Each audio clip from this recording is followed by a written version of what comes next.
We're going to talk about manifesting and why I think that people are getting the wrong idea when it comes to this spiritual concept. So, welcome back to Shock's Talks. I'm Shakti. I go back and forth between talking about research that I do on anomalous phenomena because I love the great mysteries of life and it's something that brings me a lot of joy.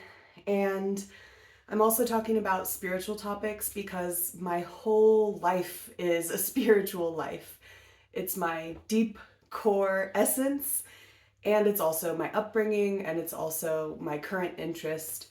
And I have a lot of thoughts about it because I have a lot of experience with spiritual communities and leaders and teachers and cults and weird occult circles and modern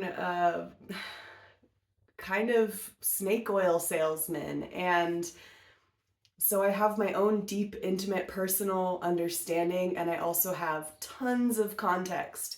So if you're someone who is completely subscribed to the idea that manifesting is totally real and desires should lead all of your choices and you can get everything you want if you're just good enough and do everything right, I suggest you leave this video now because you're not going to like what you're about to hear. So, speaking about my spiritual background, I was thinking this morning about my parents and how different they are and how much I love them both. And in a way, this is like a huge oversimplification, but my dad is like this like spiritual good boy and my mom is kind of like this spiritual bad girl. Like she's kind of a rebel, and I'm going to tell you why. Like my dad is super into structure and practice, and he has been meditating every single morning for like, I don't know, 30 or more years. I would have to ask him the exact number, but it's truly impressive. He does puja, he does chanting, he practices yoga. He's a wonderful, wonderful soul, and his dedication is truly inspiring and beautiful. My mom, on the other hand, is innately spiritual, psychic, powerful. She's had her own divine connection from the beginning of this life. She also comes from a spiritual family. And yet she is not into doing things the way anybody tells her, and I love that about her. I love it about her so much. She's a true rebel, and she is really rooted and practical and grounded. So if she's in the presence of some spiritual bypassing, you best believe she's about to call it out. And one of those stories is a story from the ashram that we all grew up on and still have connections to. And there was like a meeting, a little town hall meeting going on, a small group of people. I won't say the details of what they were discussing or call anybody out directly, but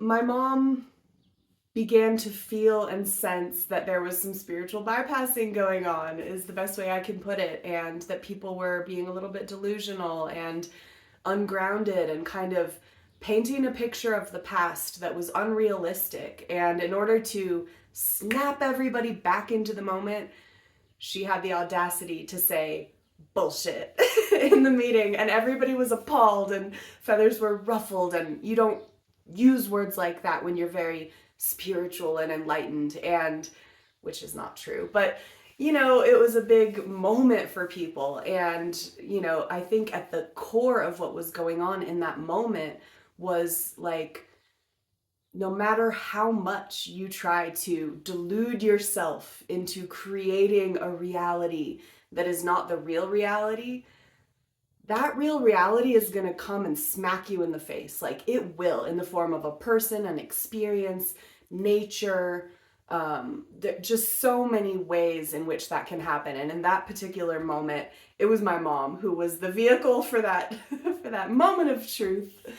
And I love that so much. And the reason I'm thinking about that story is because a couple of my friends are at an Abraham Hicks conference this weekend. And for those of you who are not familiar, Esther Hicks is a very famous channeler who's been channeling what she considers to be a collective, and the message is all about manifestation. law of attraction and I guess lining up your own energy with your desires in order to get them to manifest. And it's interesting because I, as someone who loves to research spiritual topics, I have gone very deep in that work. And when I go deep in a body of work, I apply it with all sincerity for years, and I really test it out and I really try it. And so now I'm going to kind of give you my thesis, my own take on manifestation, where people have it wrong and where there may be some benefit to the concepts that are attached to that word. So I want to keep this as short and to the point as possible. So basically, I'm going to refer back to Tom Campbell's theory as well and say that in his theory, there is this understanding that we as souls, come back into life again and again. And you know what? Let's not even call it his theory, because it's a theory that goes far beyond his work. It's an ancient teaching that's been around forever. The idea of reincarnation, the idea that we are souls here to learn and grow and evolve, and that there is a true system of reality that we are existing within that does have rules and can be understood. Many have tried to explain it, and maybe no one will ever fully be able to do it, but my idea is that we're all evolving towards deeper understanding as we continue to exist, generation after generation. So what's beautiful is that many spiritual teachings can evolve and they can change, and we can build upon them. So I was chatting with my friend, just texting this morning, saying I think the manifestation community is kind of like preschool in a way. And we are in maybe spiritual grad school. We're probably not even that advanced. Let's be honest. We're like ninth graders maybe. But people that have really dug into those primary lessons and really applied the teachings, gathered their own experiential data, and then made their own conclusions, are on another level of understanding than those who are just starting to explore the concepts and apply the teachings and see what happens.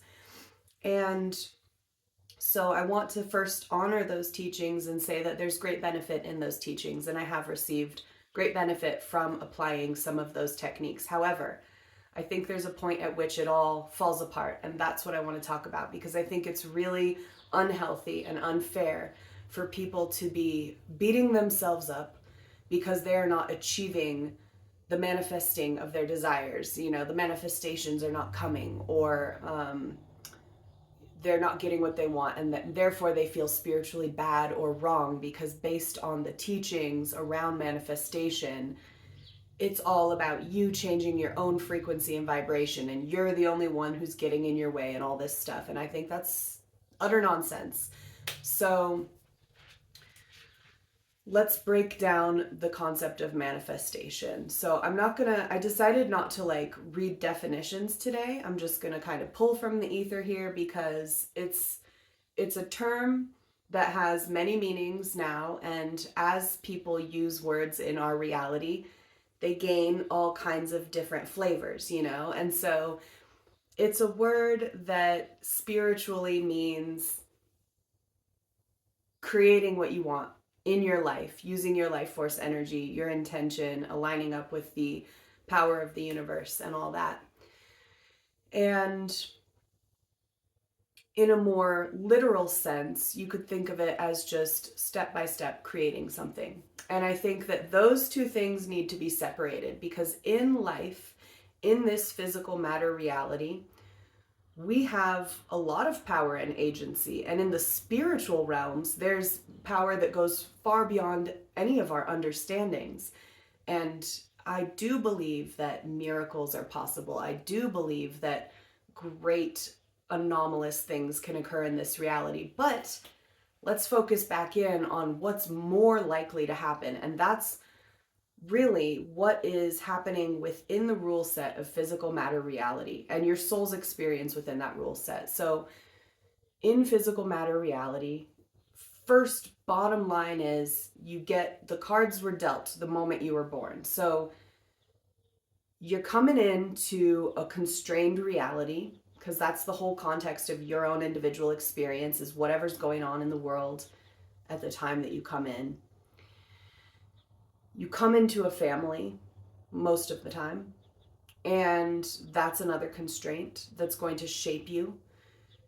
You have a certain genetic disposition, you have a body, you have maybe a gender or an assigned gender that will also constrain the way you feel and think and who you are in reality. And as we've seen in the last couple years, many souls are starting to be on the path of breaking out of that constraint in a very beautiful way. It's also very complicated for society at large. And it's a really good example of how these constraints are real and we have to contend with them. So I think the body is a good example. So I want to start with talking about the body. Let's just talk about the topics that people would bring to a manifestation conference. When I got my message from my good friend, she was saying like, yeah, it's all the usual. People are asking questions about money, relationships, weight loss, there's career stuff usually. Typically, souls are finding their way to a spiritual teacher because something isn't working in their life and they want a change. And the manifestation community has been able to capitalize on this desire in a big, big way. And the way that those teachings are being taught, unfortunately, because they put all the responsibility on the individuals, people can forever be thinking, the teachings are right and I'm just wrong, and that's why it's not working. But I think we should open our eyes a little bit wider, look around and say, out of all the people in the world who are manifesting, what's really going on here? And are all these people bad and wrong and just doing it wrong? Or is there something a little bit off about the way that these things are being taught? So when you have a naturally beautiful human, let's say they have a beautiful athletic form, they might not even do exercise or eat right, because we all know that bodies come in all different configurations and it's almost impossible to tell why. But let's just say you have this one body that's so gorgeous and just looks like this perfect spiritual yogi manifester. I'm going to use a girl as an example because that's what I see most online. And she's gorgeous and she's out there telling you like, all you have to do is this, raise your frequency, get in alignment with your desires, like da da da da da, and then you can be like me, you can have what I have. But what she has is not due to her manifesting power. It's the cards she was dealt. She was born a certain way, and the society likes what she's got going on because that's the trend of the time. She's skinny, she's whatever, she has a certain look to her. And because of those things combined, her cards that she was dealt and the context that she came up in, she has this position of power in this realm of like having an audience or talking about topics like manifestation, because people see that she has what they want, because they want to feel good and they want to fit into society and be comfortable. And so they think, if she has attained this, she must be telling me something true and I better listen to her because I want what she has. And so I'm going to do what she says. And then they're not getting what she has, because what they're missing in that equation is that she didn't actually attain anything based on these techniques. She is just presenting a thing that was given to her based on the random draw, like she was born a certain way or whatever. And it's creating this powerful illusion for people. And this happens in so many different ways. And influencer culture is a really good way to look at this, because people are selling each other all the time, like selling each other stuff online all the time now. It's interesting to watch how the culture flows.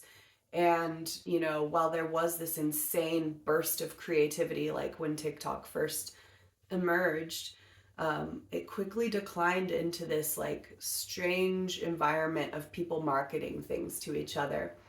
And the people who are really successful at that are the ones that have something going for them that makes them look like they somehow attained something that these other people want. And usually it's not real. In certain cases it is, and we'll keep using the body example to stay on one track here. There are those people talking about like these massive transformations where they did lose a ton of weight, or they were able to beef up and get really, really strong because they followed all these steps. And that's cool, but those people are actually working in the practical reality to take steps and make changes in order to create that new version of themselves. And that requires discipline over time. And that's the thing that most of us want to avoid in life because we're lazy, and we love the idea of manifestation because it's like, if I just sit here and get my energy right, Mr. Right is going to knock on my door and I never even have to leave the house. Or if I just sit here and get my energy right, money is just going to flow to me and I don't have to do anything for it because it's just going to find me and I don't even need to worry about how it finds me. I'm sorry, but to me that's like delusional. And I'll tell you why. Because even if for some reason you were able to get that money flowing to you, you would literally have no idea what to do with it when it came, which is why so many, it's the classic example of people who win the lottery and then lose their mind, you know, or they win the lottery and then they lose all their money. I've tried it all. Trust me, I've tried it all. And let me tell you what actually worked. And it's a combination of factors because let's be honest, I also have levels of privilege like we all do. So there's luck, there's privilege, there's the context of reality, there's who you are in that context of reality. And it is what it is, you know, like we each came a different way. We better just deal with what we've got going on. We better just accept what we've got going on and try to work with it instead of against it, because it's going to get us a lot further, a lot faster. So let's look at all the categories that we talked about earlier in terms of what people ask about. I'll start with career.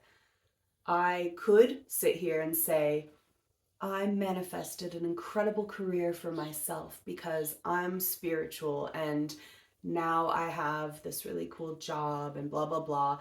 And I could probably convince you that that was true because I do have a cool job and I did start with basically nothing, but I didn't manifest that job. I brought all of my energy and my skills and my hard work to an opportunity that came across my path, and I was lucky enough to have that opportunity. And when that opportunity came, I grabbed it and then I gave it all. I gave it all I had, you know, and I continue to do that every single day for as long as I'm trying to maintain this particular career.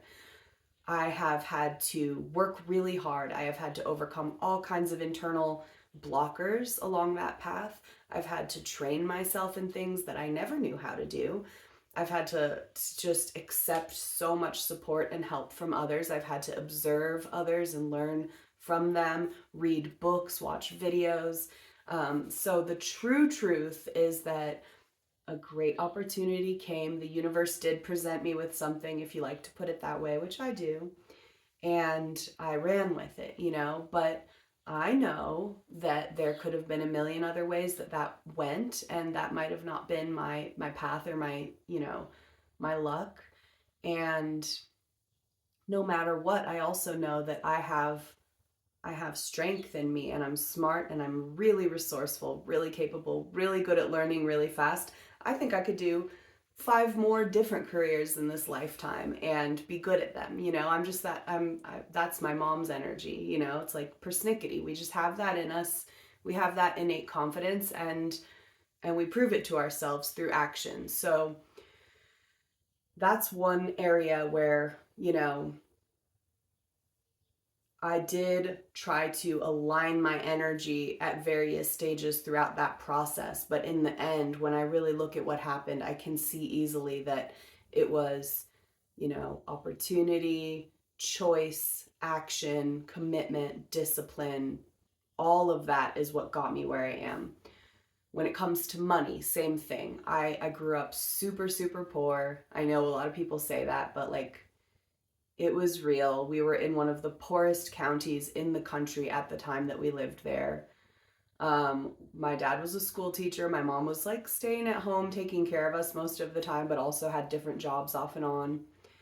And three kids in the family, and they had my parents did not come from money. They have no family money. They did not have any support. They did not have any secret resources or anything like a lot of people do baked into the picture, where they're like, oh yeah, I'm doing so amazing, and but really it's like somebody's helping pay their rent, and they never talk about that. It wasn't like that. It was really a struggle, and so I have, like many people, a lot of those mental constructs that I've had to break down over the years around money in order to just get myself on a path of like more abundance.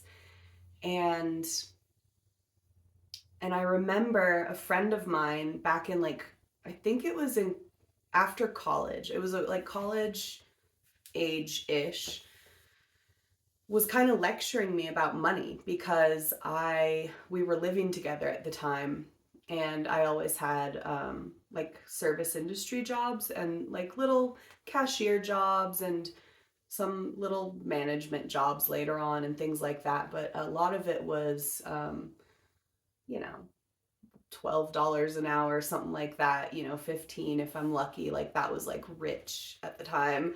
And I could barely pay my own bills. And so saving money was never an option. And my friend was lecturing me saying, like, you really need to save. No matter what, you need to put some money into savings. It's the most important thing. You need to have a little something set aside for yourself. And I just felt so bad and sad. I felt so bad about myself because it felt like a total setup. It was like I could hear that what she was saying was true. I know that saving money is a financially good thing to do, but I couldn't even barely feed myself. Like I literally had to just scrape together my rent money at the final hour every single time. And a lot of my meals were coming from whatever job I was working at. I would pick a job where I could get a free meal because I didn't even have money for like buying groceries, And I know a bunch of you have been there or are in that life, and that's real. And so it's really heartbreaking and struggling when someone just acts like, you just need to be smarter with your money. And it's like, you don't have that option. And I know now from experience that now that I do have more money, how easy it was to change my habits. Once I had the resources to work with, I can save money now. I can make different decisions.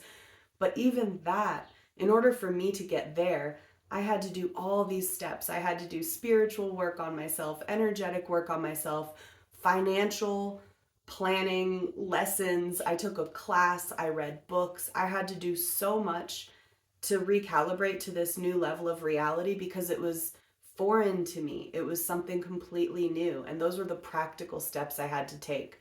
So again, if I was like trying to sell you some snake oil here, I would paint a picture and I would tell you a story like, I had nothing, and then I worked on myself and I aligned my energy and I manifested all that I have now, which like isn't even that much, let's be honest, but like it's a lot to me and it's so cool. Like I've made progress, but like I'm not going to do that because the truth is, again, it was a combination of luck or opportunity, my own resourcefulness, my own desire to learn, my commitment to progress, those who have put out the teachings that came before me and my ability to access those teachings, the gift that is the internet that gives us this huge access to so many things that we never would have had access to.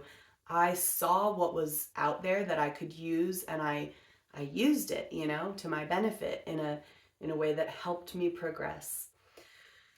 Let's talk about the love one. Love is another great topic that people like to talk about manifesting around. I see, and I love little cute spiritual influencers. Like I love them. They're all so cute. I love all the people. All the people in the world are just doing their little different things, and it's awesome and it's fun.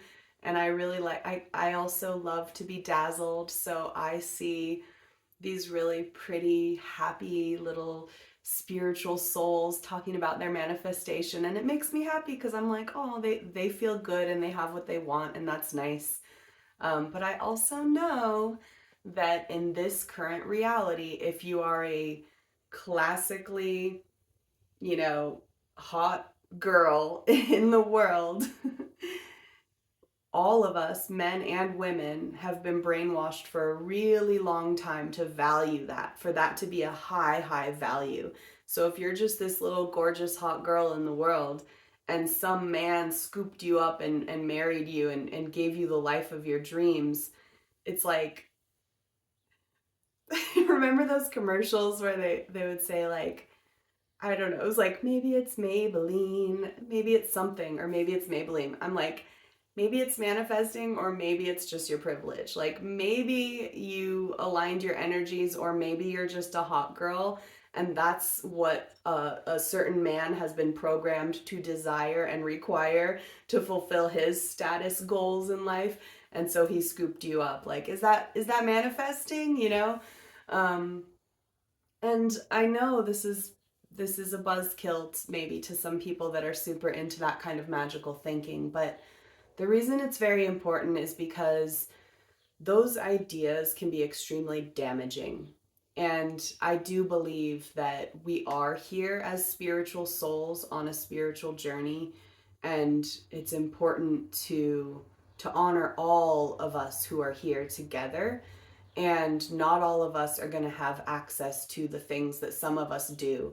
And if those people make it seem like everyone should have what I have and everyone should be doing what I'm doing, and you're all just doing it wrong if you're not absolutely gorgeous and you have all of your wishes and desires granted, that's a problem for me.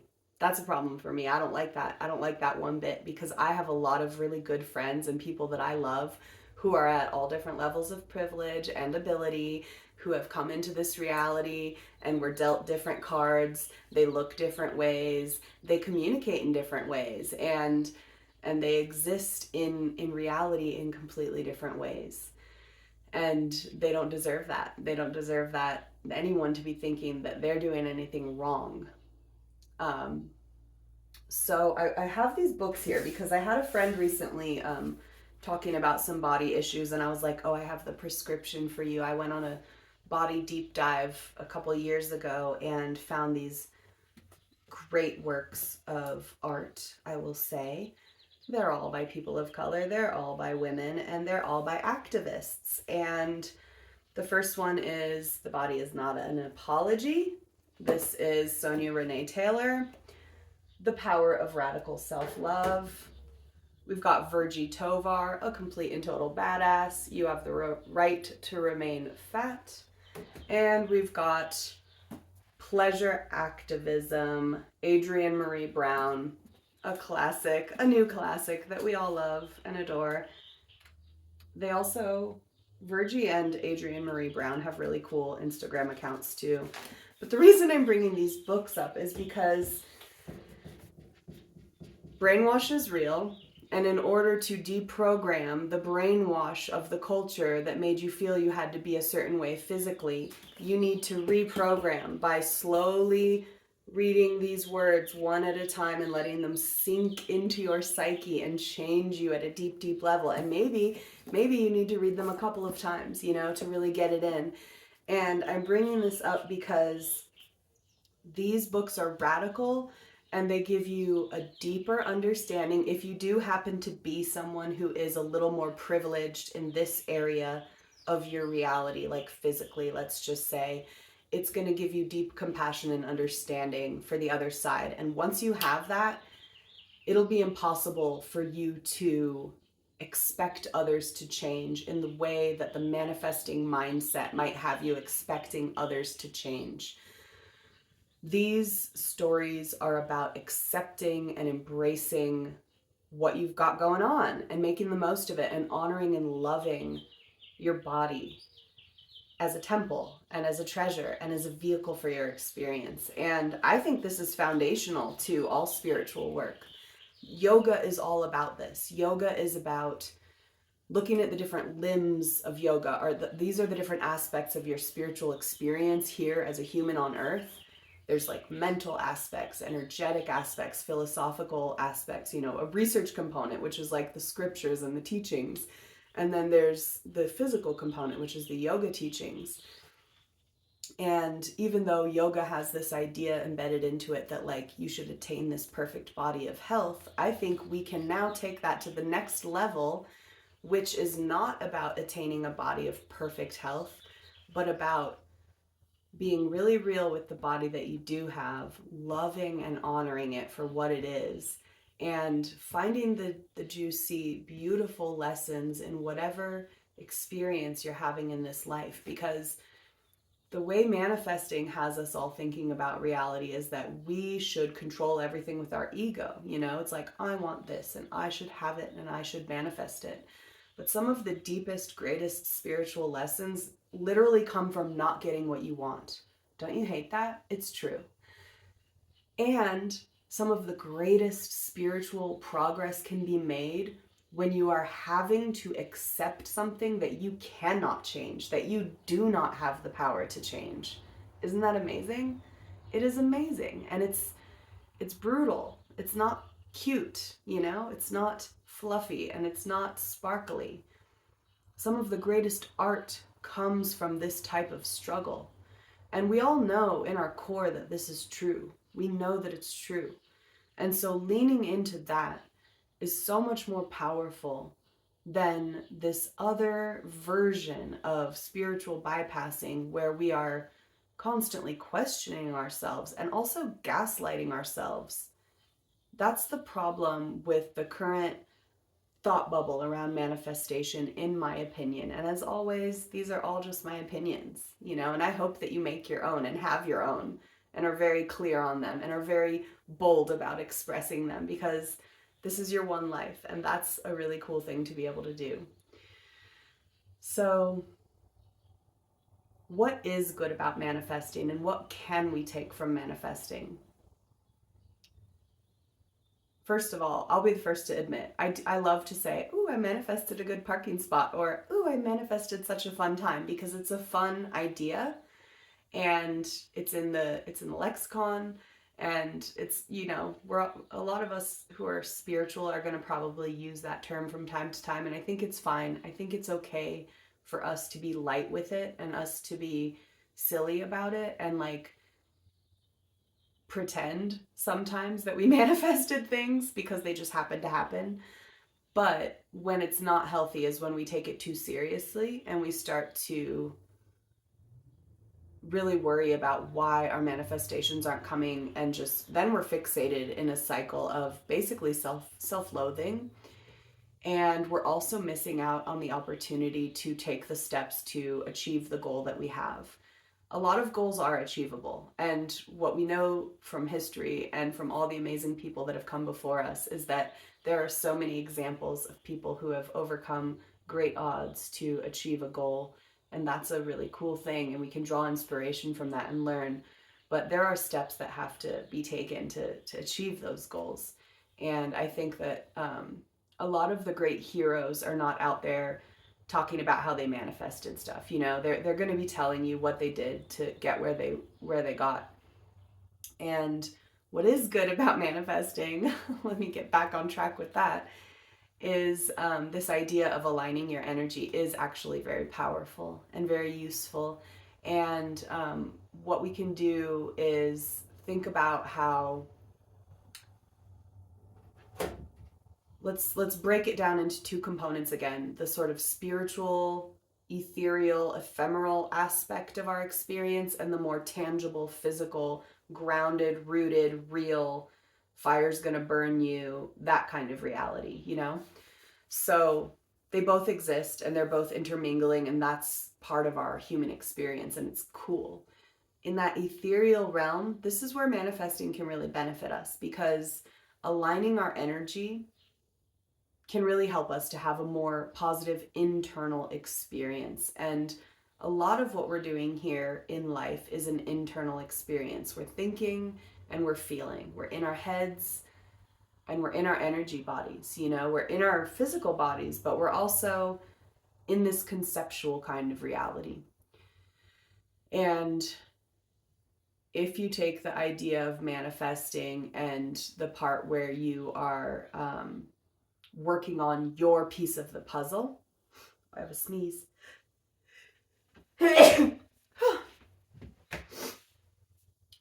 If you look at the concept of manifesting and you take responsibility for your own energy and you work on elevating your own frequency and all that, these are all metaphors, you know. It's like, what's really happening when people are talking about that? It could just be a thought or a feeling, but you're taking your own agency, your own free will, your own power, and you're influencing yourself, which is very doable, and you're shifting your mindset into a place that actually does allow you to see more good and experience more good. That's real. That's going to happen. And that's fun. And that's exciting because you can measure that. You can actually practice that and get a tangible result. It doesn't mean you're going to get every single thing that you want. It means you're going to have a better time. And that's good. And maybe some more good stuff will happen. And that's also good. But then over here on the physical, practical side, that's where you have to get really real. Put all that spiritual bypassing aside. Wake up, open your eyes, be in the moment, and ask yourself, what do I need to do next to get where I want to go? And most of the time, you will have a spread of options in front of you. You have a limited set of choices. You don't always have infinite choices. That's not how life works, but you have some choices. And out of those choices, one of them is going to be the best. It's going to be the one that moves you closer to the next set of choices, which might even be bigger, or not necessarily bigger, but better, like 3 really good options that are going to get you even closer to that goal. So in this practical side of things, when it comes to moving towards our goals, we have to accept the constraints of reality. I was born into this body, into this world. War is raging. Politics are crazy. This is the cultural situation now. I have these issues that I'm working against. Maybe you have addictions. Maybe you have predispositions. Maybe you have psychological trauma. Maybe you have insecurity and anxiety. Maybe you have a mental illness. Maybe you're blocked in some way physically. And those are real constraints. And it's not cool to pretend that they're not there. It's much cooler to face them head on and say, how do I work with this? What can I do with this, about this? And that's the way that I've found moves us forward the quickest. I have wasted time trying to manifest things that need actual action to become real. So that's why I'm passionate about talking about this, because I think it's not fair to trick people, and it's not cool to make people believe that the reason it appeals to people is because we all want a quick fix. It's classic. It's like why marketing works. It's why gambling works. It's why the internet works the way it does, because we love to be sold a fantasy. We love to be sold a beautiful dream. We want to escape from the constraints of this harsh reality, and we want to be free, and we want to just feel our best and have everything we want. But once you kind of move through all of that into the truth of reality, I think it's so much better to actually deal with what is. It's not the glamorous version, it's not where everything is perfect and I am the most beautiful, talented, rich, and perfect angel in the spiritual realms and in reality. It's like, I'm in a body. This body is aging. It's going to keep on aging. It's getting tired of all the toxins that it has to process all the time. It looks the way it looks and it's shaped the way it's shaped. And what am I going to do? Like, hate on that for the rest of my life because I haven't manifested. I don't know who I would even want to look like, because I'm pretty much over that in my own experience. But like, we have these goals that are really unrealistic so much of the time about who we wish we could be. And it's sad because we're missing out on what we actually are and the special gifts that we have to offer. I'm going to use Virgie Tovar as an example again because I love her. I don't know her. I loved reading her book. I love watching her talk and post pictures online because my soul connects to her soul, and I feel like it would be the saddest, worst, most wrong thing in reality if she were to become a skinny hot girl in the sense that like the culture would have us think. Like if she were the kind of person that instead of embracing exactly who she is and what she is, if she had done everything in her power, diets and exercise and plastic surgery all the time and the right outfits and the right hair to transform herself, would she be of greater value? Absolutely not. She is perfect the way she is, and so are you. And you being exactly who you are is what is so beautiful about life. It's the most special thing. And the struggles that you have to deal with are yours and yours alone. And yes, there are others who can relate and others who cannot relate. And finding those connections is what life is all about, Who can I look to as an example of inner strength and creativity? People that have said, you know what, society doesn't like me, but I like me. It's the most powerful energy in this world. Those people, I love those people so much. So I guess what I'm trying to point out is that while there may be some benefit in studying the law of attraction and manifestation techniques because it's kind of a fun concept that can be loosely applied to your inner experience in order to feel better, it is not the end all be all. It does not work for everyone in the same way. Period. The end. Yeah, I know. You hate it. You hate it. You hate it so much if you're one of those manifesting people. But if you're not, you're probably just like, oh my God, I kind of feel this way and I have felt this way. And yeah, there's more to life, where the way I see it, this is all a gift. I know that sounds crazy because it's really hard and feels really, really bad sometimes. So I can only speak for myself because there are experiences that I could never understand because they're not mine. So for me, life is a gift. And I think for a lot of us, it's possible to get to that place where it feels that way. And I think that moving towards that requires a grounded, rooted, sober mind. And I don't mean you never have a drink or you never do anything. Like, that's not what I'm talking about. I'm talking about the energy of, I'm not afraid to look at what's real. In fact, I'm so obsessed with looking for the truth that I will follow many paths in order to try and test everything that is being taught and shared so that I can make my own decisions about it at the end of the day. And this is the conclusion that I've come to. I know there are different conclusions out there, and I'm happy to hear your thoughts in the comments if you want to share.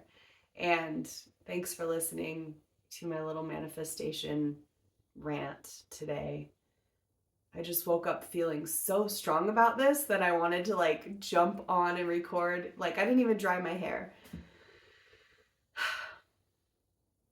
I think it's really important. Okay. We'll talk about aliens again soon. See you next time on Shock Talks.